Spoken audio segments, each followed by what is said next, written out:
আজকে চলে এলাম পকুর একটা ছোট্ট ভিডিও নিয়ে। আমার কাছে অনেকেই জানতে চেয়েছেন দিদিভাই পকু সকালবেলা উঠে কী করে সেটা দেখানোর জন্য। তো সেই জন্যই এই ভিডিওটা করা। প্রথমেই সকালবেলা উঠে তো আমার মেয়ে আমাকে একটুখানি আদর করে, আমি আমার মেয়েকে আদর করি। তারপরে পকুকে একটু ব্রাশ করিয়ে দিই। ব্রাশটা প্রতিদিন করায় না, একদিন বাদ দিয়ে ব্রাশটা করা, ডেলি করাই না। তো আজকে যেহেতু ব্রাশটা করছি সেহেতু আপনাদেরকে এই ভিডিওটা শেয়ার করলাম। তারপরে চোখটা কিন্তু আমি প্রতিদিনই পরিষ্কার করি। চোখটার পিছুটি পড়ে যায়, কটন দিয়ে ভালো করে চোখটাকে ভালো করে পরিষ্কার করে দিই। এটা আমার ডেলি করতে হয় পকুকে।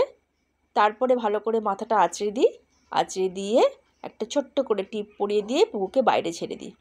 আজকে এই যে ভিডিওটা দেখছেন এটা তাড়াতাড়ি করার জন্য এডিটিংয়ের সময় একটু স্পিডটা বাড়াতে হয়েছে। তাতে এটা মনে করবেন না যে আমি খুব তাড়াতাড়ি করেছি, এটা এডিটিংয়ের সময় একটু স্পিডটা বাড়াতে হয়েছে।